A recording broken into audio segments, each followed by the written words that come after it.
Wali Sufi Allah Subhanahu wa Ta'ala yang terkenal di kalangan para Sufi ahli tasawuf, tarikot, pasti mengenal nama beliau sebagai raja para wali Allah Subhanahu wa Ta'ala, yaitu Syekh Abdul Qadir Al-Jailani, bernama lengkap Muhyi Al-Din Abu Muhammad Abdul Qadir Ibnu Abi Sholih Zangodos Al-Jailani, yang lahir pada tahun 470 Hijriah, 1077 Masehi, dan wafat pada hari Sabtu malam, setelah maghrib pada 9 Rabiul Akhir di daerah Babul Azaj, wafat di Baghdad pada 561 Hijriah, 1166 Masehi.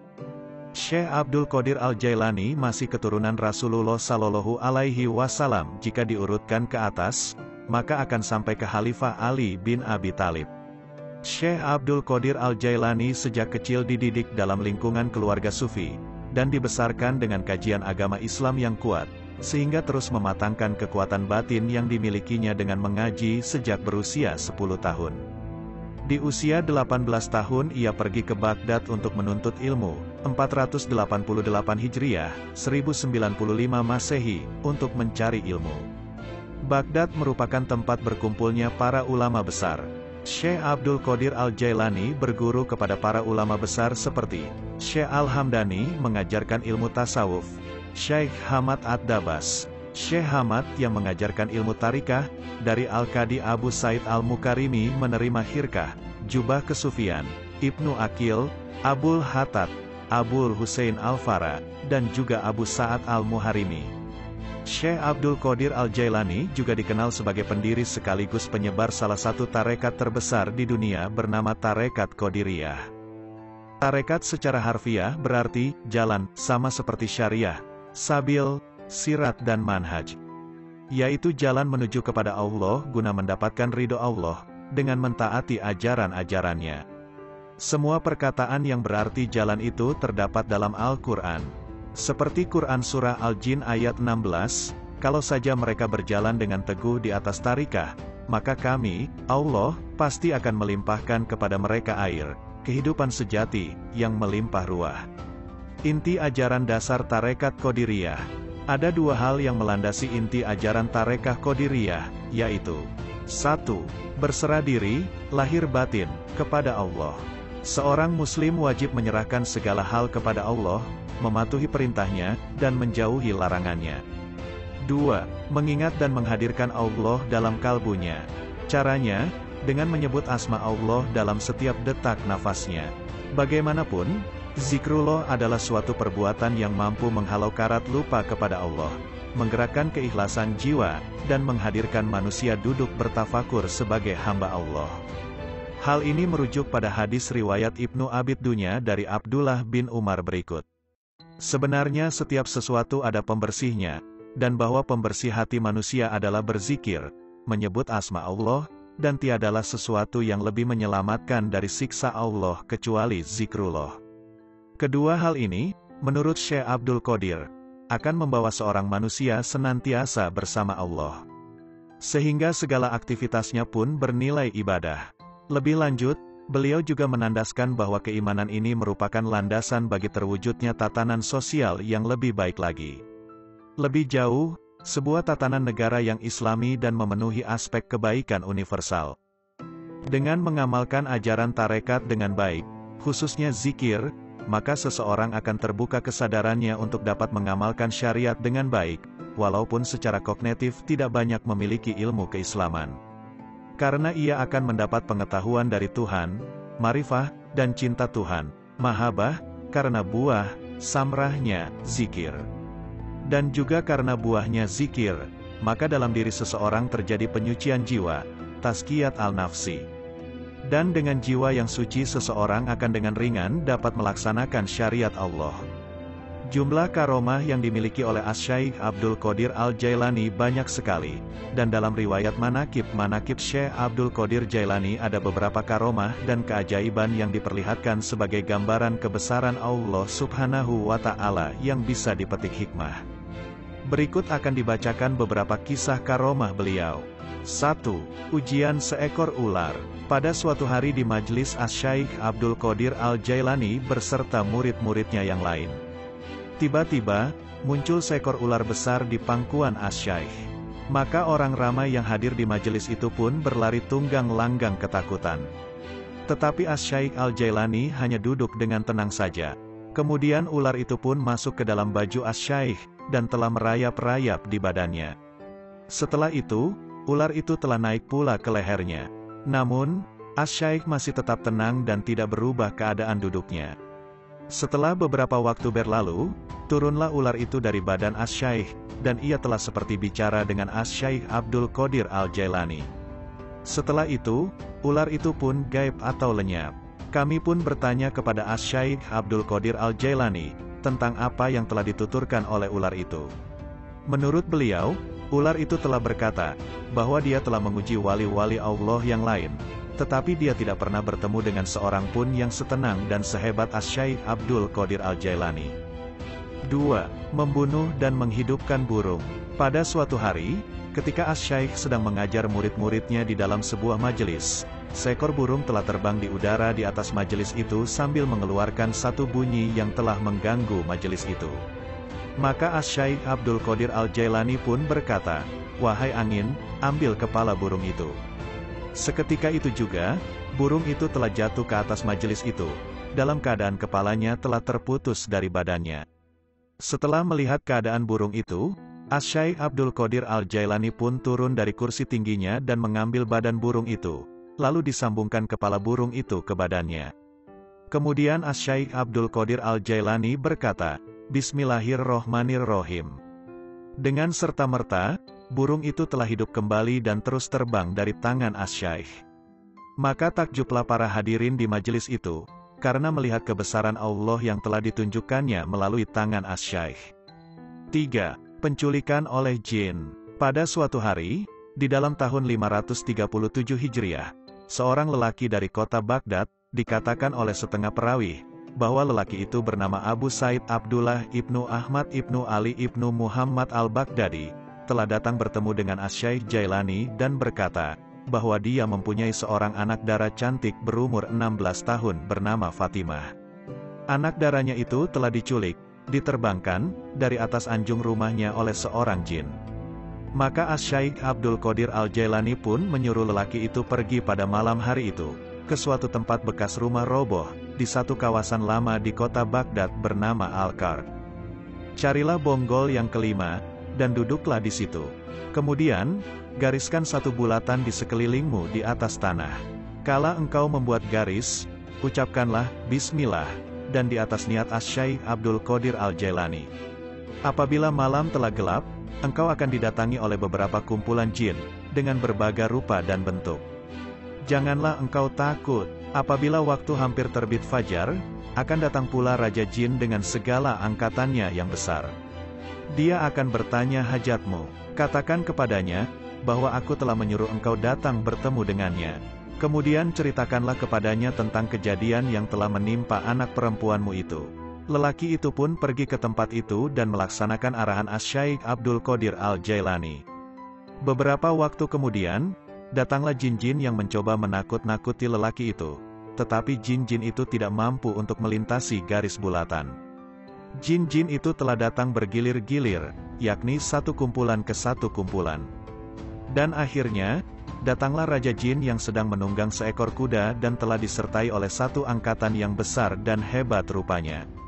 Raja Jin itu telah menghentikan kudanya di luar garis bulatan, dan bertanya kepada lelaki itu, "Wahai manusia, apakah hajatmu?"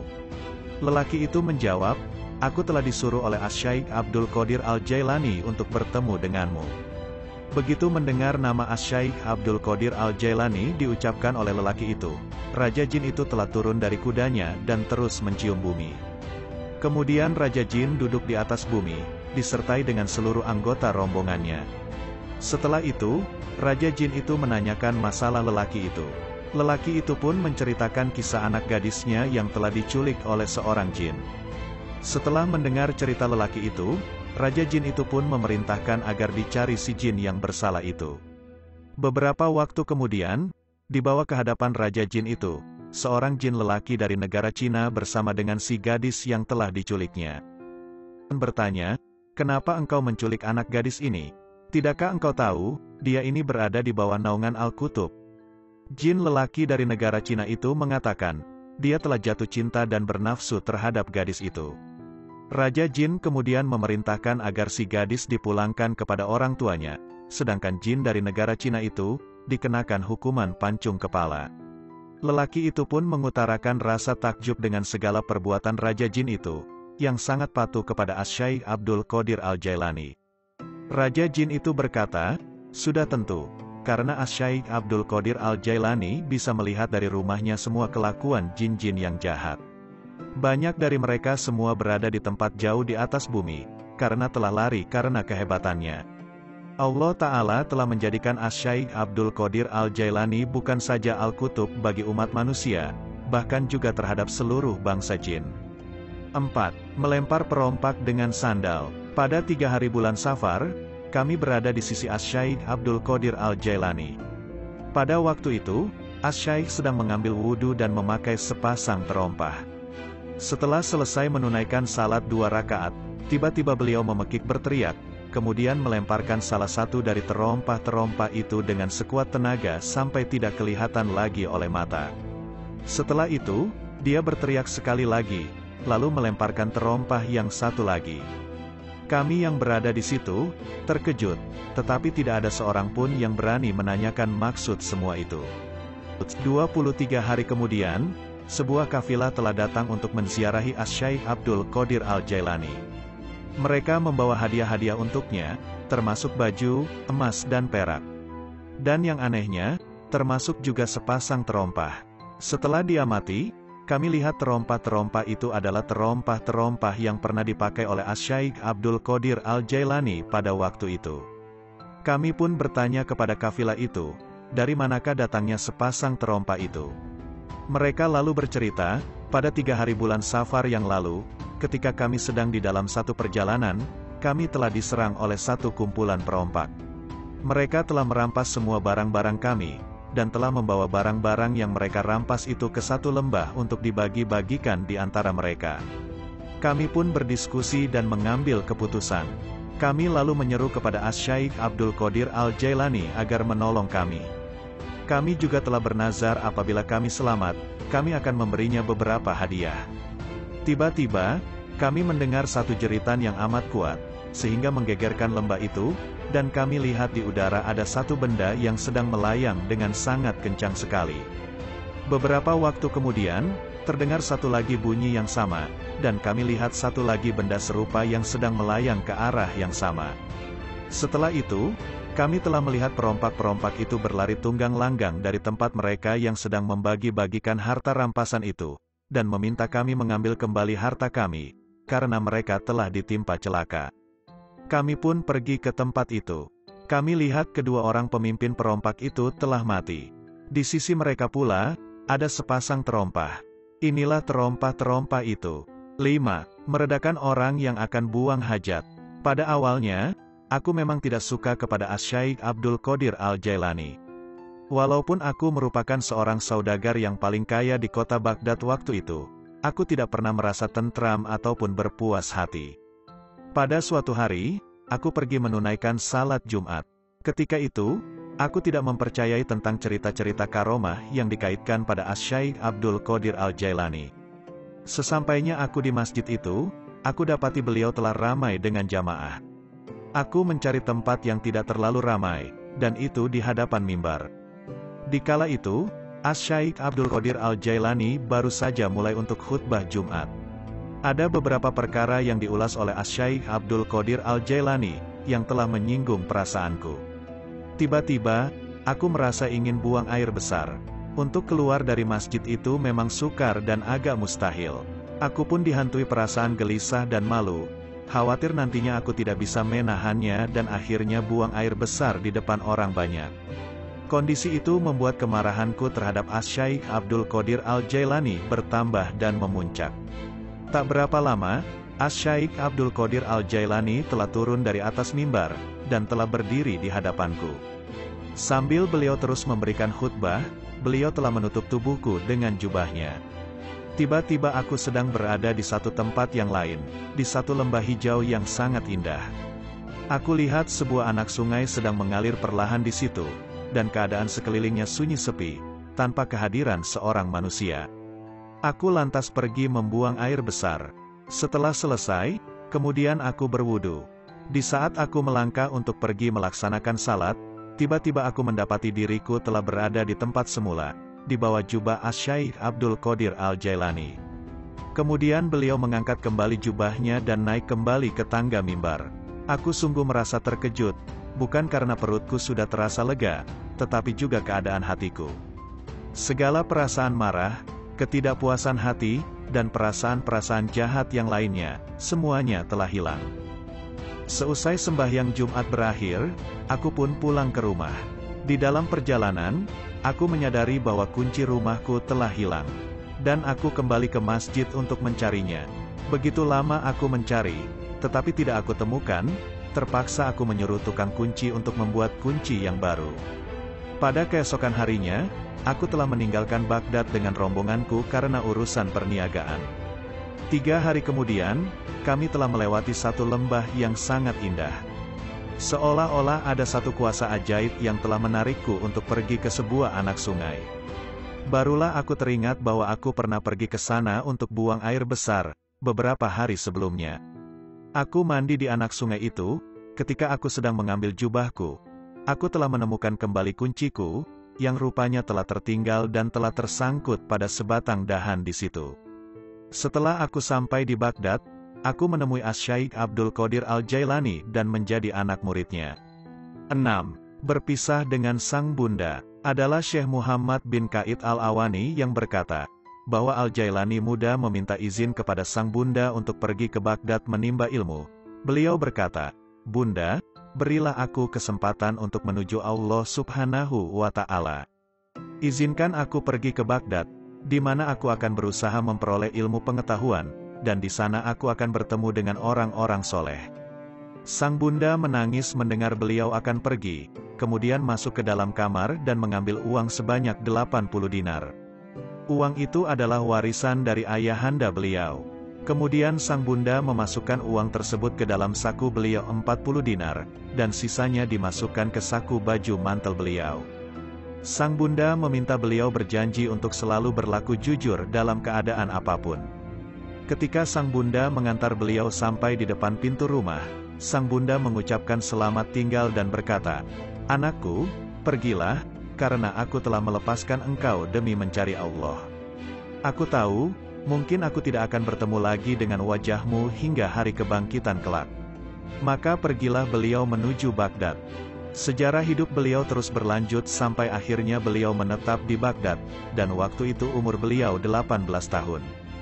Pada masa itu, khalifah yang berkuasa di Baghdad adalah Al-Mustazir.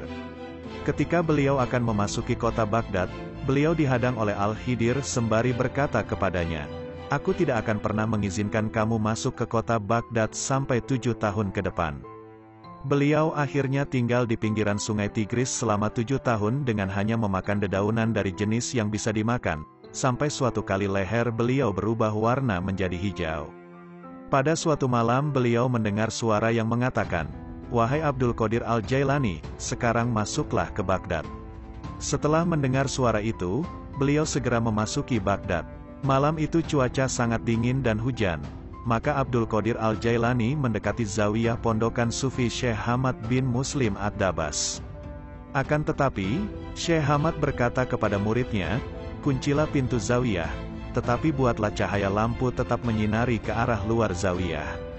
Abdul Qadir Al-Jailani hanya duduk di samping pintu, lalu Allah Subhanahu wa Ta'ala menurunkan kantuk kepadanya hingga beliau tertidur.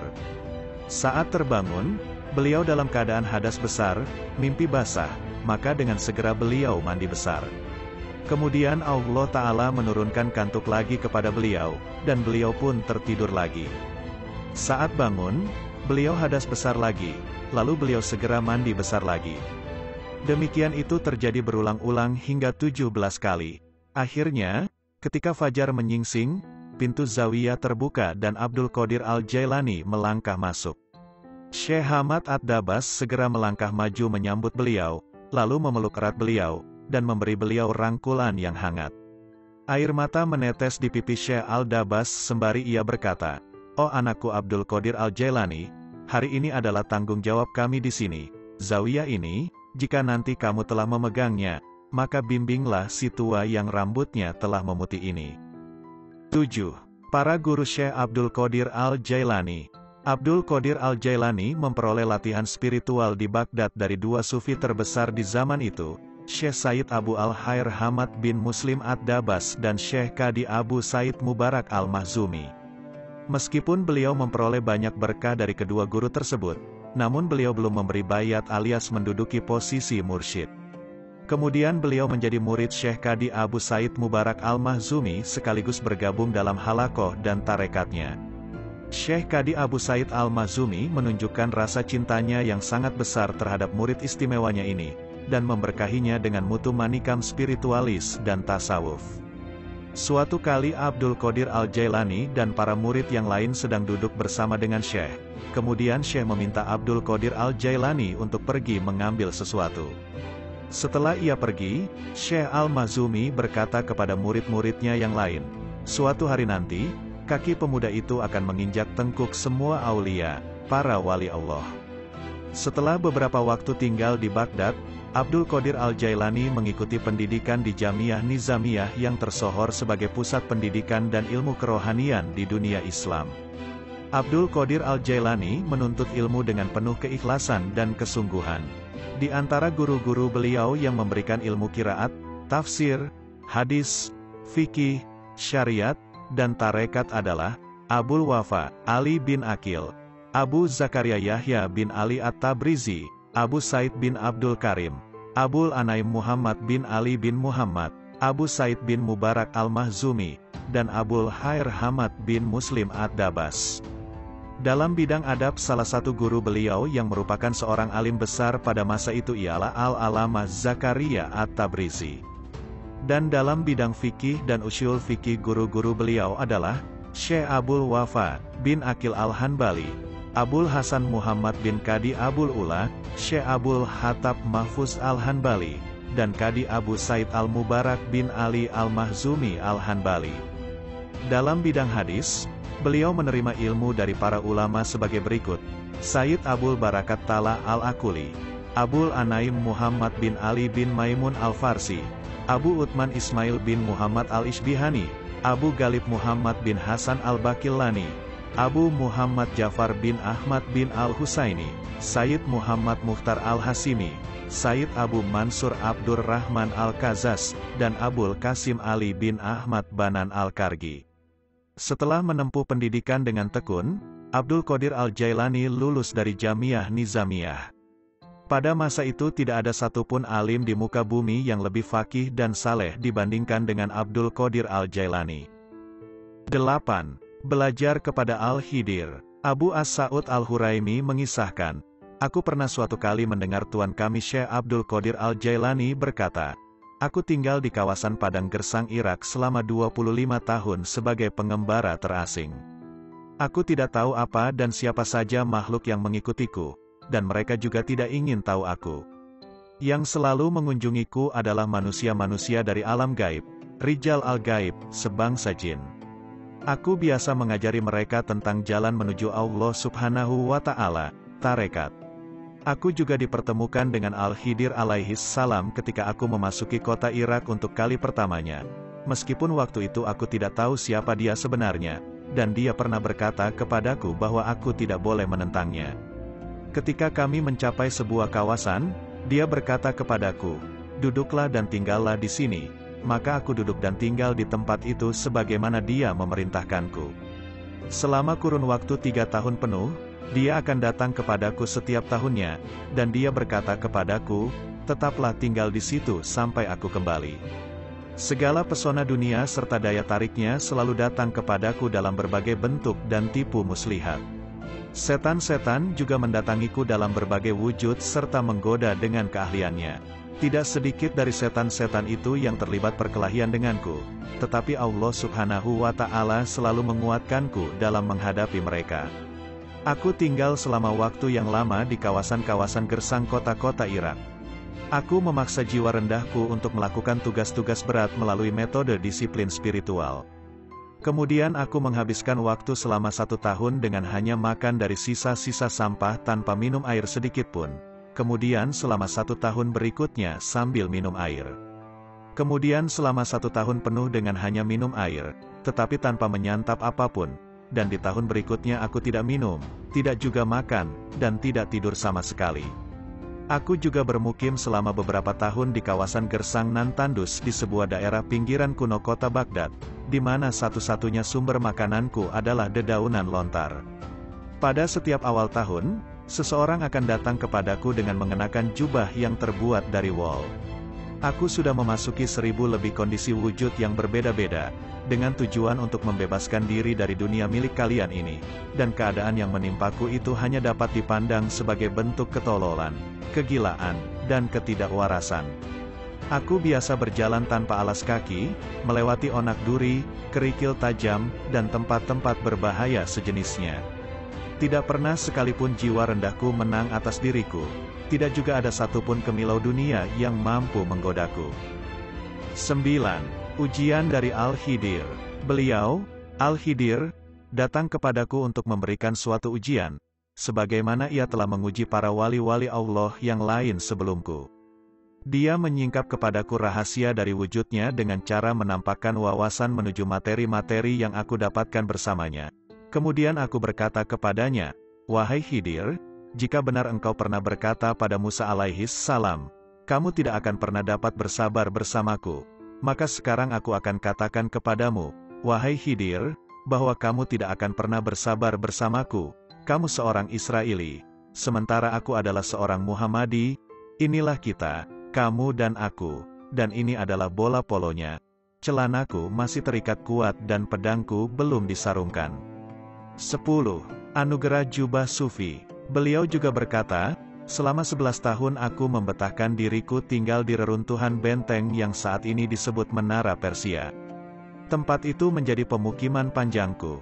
Di tempat itu aku membuat perjanjian dengan Allah Subhanahu wa Ta'ala bahwa aku tidak akan pernah makan sampai akhirnya ada yang menyediakan makanan buatku, dan aku tidak akan pernah minum sampai ada yang memberiku sarana untuk memuaskan dahagaku.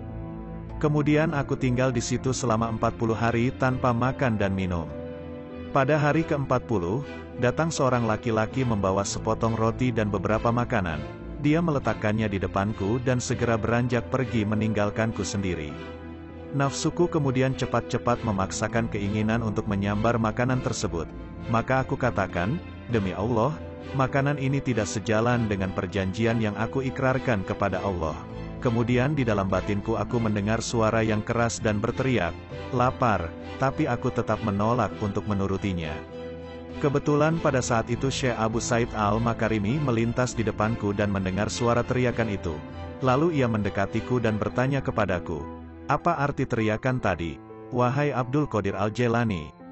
Aku menjawab, "Tadi itu hanyalah bisikan jiwa rendahku. Seperti halnya ruh, ia akan reda dengan sendirinya." Kemudian ia berkata kepadaku, "Datanglah ke gerbang Al-Azaj." Lalu ia pergi meninggalkanku, dan aku berkata kepada diriku sendiri, "Aku tidak akan pernah meninggalkan tempat ini, kecuali Tuhan sendiri yang memerintahkanku."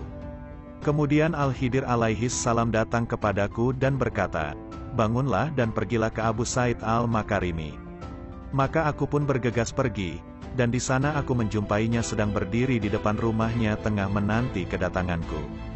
"Wahai Abdul Qadir Al-Jailani," katanya kepadaku, "apakah belum cukup bagiku ketika aku katakan, datanglah kepadaku?" Kemudian ia menganugerahkan jubah sufi dengan tangannya sendiri, dan semenjak saat itu, aku dengan tekun membaktikan diriku kepadanya, dan menjadi muridnya yang rajin. 11. Melayang saat berdakwah. Al-Hattab, pembantu Syekh Abdul Qadir Al-Jailani berkata, Suatu hari ketika Syekh sedang memberikan ceramah, beliau tiba-tiba naik beberapa langkah ke angkasa dan beliau berkata, "Wahai Israel, berhentilah dan dengarkan kata-kata Sang Muhammad." Kemudian beliau kembali ke tempat duduknya semula. Ketika beliau diminta untuk menjelaskan kejadian tersebut, beliau menjawab, "Abu Al-Abbas Al-Khidir berada di atas sana. Tadi ia sedang melintasi majelis kita ini, maka aku memintanya berhenti dan berkata kepadanya apa saja yang aku dakwahkan kepada kalian semua." 12. Diludahi Rasulullah 7 kali, Ali 6 kali. Ini diriwayatkan oleh Syekh Abu Muhammad Al-Jubai, bahwasannya beliau Syekh Abdul Qadir Al-Jailani berkata, "Aku suatu kali berjumpa dengan Rasulullah dalam penampakan ruhani sebelum waktu zuhur, dan beliau berkata kepadaku, 'Wahai anakku terkasih, kenapa engkau tidak berbicara, berdakwah kepada manusia?' Maka aku menjawab, 'Wahai bapakku terkasih, aku adalah seorang ajam, bukan orang Arab. Lalu bagaimana aku bisa berkata-kata dengan fasih di tengah-tengah orang Baghdad yang jelas mereka pandai berbahasa Arab?' Kemudian Rasulullah berkata, 'Sekarang bukalah mulutmu.' Maka aku membuka mulutku lebar-lebar, dan beliau meludahiku sebanyak 7 kali.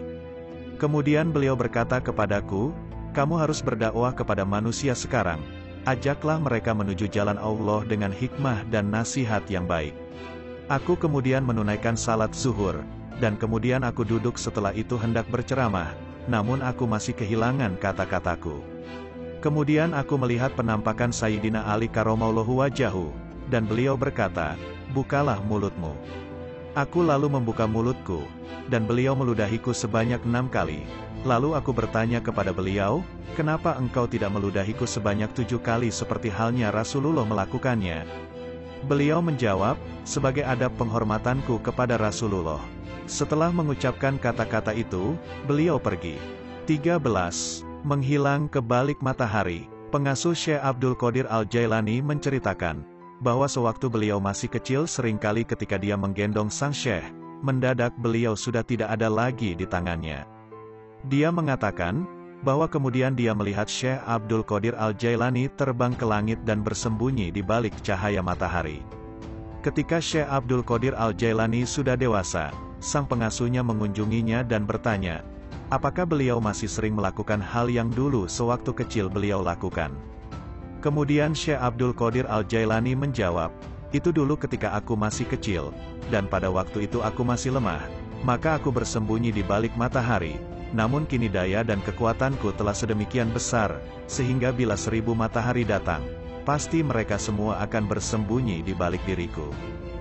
14. Bertarung melawan setan, iblis, dan hawa nafsu. Kisah ini diriwayatkan oleh Syekh Utsman As-Sirafani. Beliau berkata, aku suatu kali mendengar tuan kita, Syekh Abdul Qadir Al-Jailani berkata, aku pernah bermukim sendirian di sebuah kawasan gersang. Setiap hari dan setiap malam setan-setan sering datang kepadaku berbaris-baris dalam wujud manusia jadi-jadian yang membawa berbagai macam senjata, serta memikul berbagai benda yang berbunyi sangat keras. Mereka terlibat perkelahian denganku dan melempariku dengan bola api.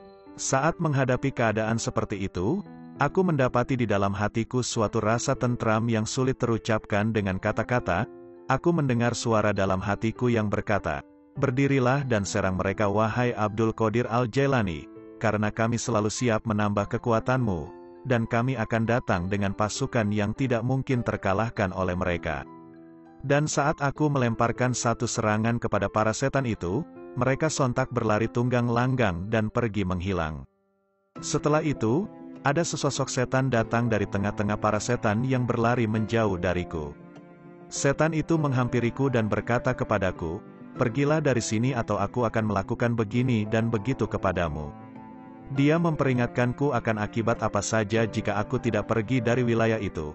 Maka kemudian aku menamparnya dengan tanganku dan dia pun melarikan diri dariku. Lalu aku berucap, tidak ada daya dan kekuatan kecuali bersama Allah yang maha tinggi lagi maha agung. Setan itu diterkam oleh api dan aku melihatnya terbakar hangus. Pada waktu yang lain, aku didatangi oleh sosok yang penampilannya benar-benar menakutkan, dan bau badannya sangat menjijikkan, baunya sangat bacin dan memuakkan. Dia berkata kepadaku, aku adalah iblis. Aku datang kepadamu dengan maksud untuk menjadi budakmu, karena kamu telah berhasil menggagalkan segala upayaku dan mengalahkan pengikutku. Aku berkata kepadanya, pergilah, karena aku tidak percaya sama sekali kepadamu. Tapi pada saat itu sebuah tangan turun dari sisi iblis dan memukul tengkorak kepalanya dengan kekuatan yang sangat besar hingga membuat iblis itu terjungkal keras melesat ke dalam tanah, dan dia pun menghilang entah kemana. Iblis itu datang kembali kepadaku untuk kedua kalinya dengan membawa anak panah api di tangannya dan hendak menyerangku. Tetapi dengan cepat seseorang yang memakai jubah penutup kepala lari menuju diriku dengan menaiki kuda berwarna kelabu dan dengan tangkas melemparkan pedang kepadaku. Melihat itu, iblis secepat kilat langsung lari terbirit-birit dari hadapanku. Dan ketika aku bertemu dengannya lagi untuk yang ketiga kalinya, iblis itu sedang duduk dengan jarak yang agak jauh dariku, berlinangan air mata, sekujur tubuhnya dipenuhi oleh debu, dan ia berkata, aku sungguh telah putus asa menghadapi orang sepertimu, wahai Abdul Qadir Al-Jailani. Aku lalu berkata kepadanya, enyahlah kau dari sini, sang terkutuk. Karena aku tidak akan pernah berhenti membentengi diriku sendiri, dengan perlindungan Allah, untuk melawanmu. Dan dia berkata, apa yang telah kau ucapkan itu lebih menyakitkan bagiku ketimbang jepitan besi neraka. 15. Menembus jarak. Diriwayatkan dari Syekh Umar, beliau berkata, aku suatu kali mendengar tuan kami Syekh Abdul Qadir Al-Jailani bercerita. Keadaan ruhani, ahwal, pernah datang kepadaku tanpa terduga sama sekali. Pada awal masa-masa aku melakukan pengembaraan dan berada di padang tandus di wilayah Baghdad, aku berlari melewati jarak kira-kira 1 jam perjalanan, dan aku benar-benar tidak sadar bahwa aku sedang berlari. Saat aku kembali dalam kesadaranku yang normal, aku mendapati diriku sampai di kawasan Syastar, di mana jarak tersebut dengan Baghdad kira-kira sekitar 12 hari perjalanan.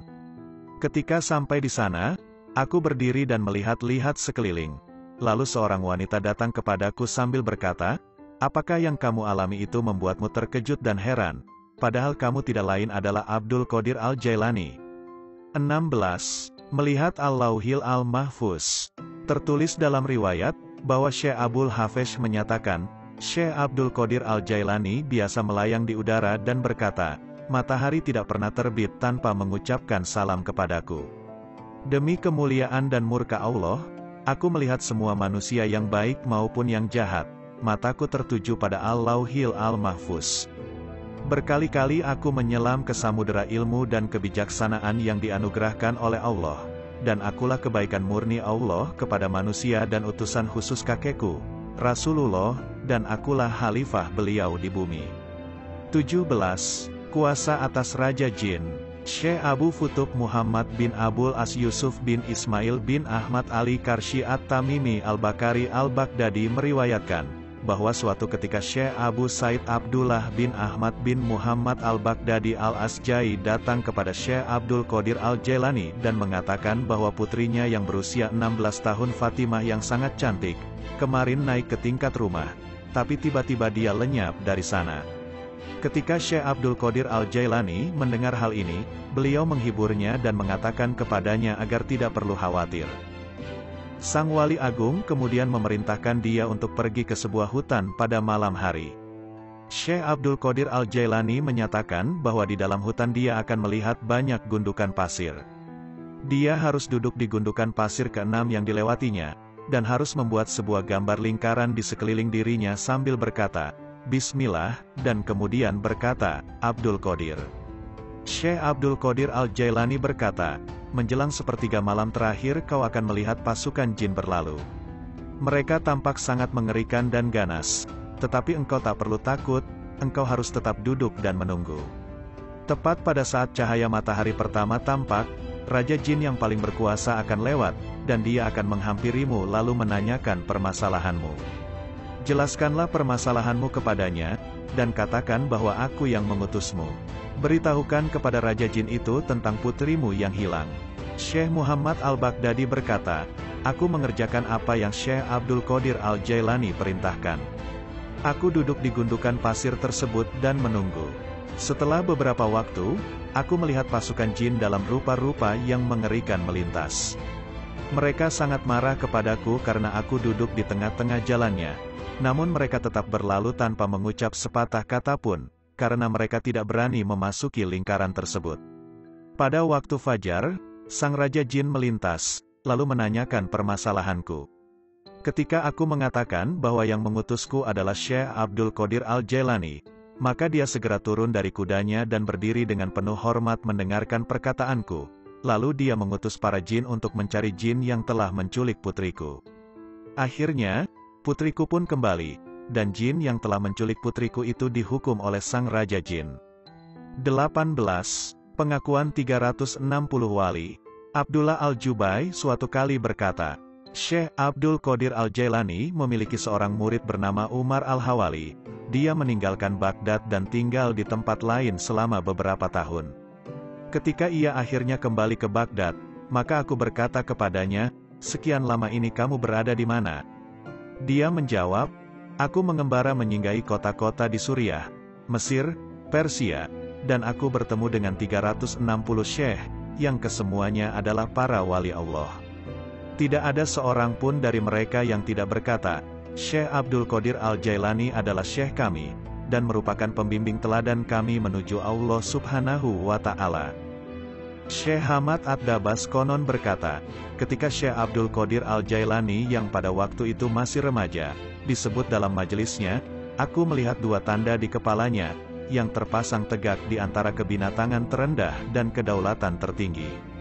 Dan aku telah mendengar tentara kerajaannya memanggil-manggilnya dengan suara yang keras lagi jelas pada cakrawala tertinggi. Semoga Allah meridhoinya. Syekh Hamad Ad-Dabas kemudian berkata, kamu adalah penghulu para arifin di zamanmu nanti. Panjimu tertancap kuat untuk dibentangkan, baik dari kawasan timur sampai kawasan barat. Pundak orang-orang di zamanmu akan tunduk di bawah kendalimu, dan kamu akan diangkat pada suatu tingkatan spiritual yang mengungguli semua orang yang sebaya denganmu. 19. Pernyataan, kakiku berada di tengkuk para wali. Diriwayatkan oleh Al-Hafiz Abu Al-Is Abdul Al-Muqtis bin Harb Al-Baghdadi beserta banyak lagi lainnya, kami menghadiri majelis Syekh Abdul Qadir Al-Jailani. Di ruang tamu beliau banyak sekali para syekh dan wali yang mengikuti majelis beliau waktu itu. Ada sekitar kurang lebih 47 para syekh, dan masih banyak lagi yang berada dalam majelisnya. Ketika Syekh Abdul Qadir Al-Jailani berbicara, tampak sekali hati beliau dalam keadaan kesadaran penuh, yakni ketika beliau menyatakan, kakiku berada di atas tengkuk para wali Allah.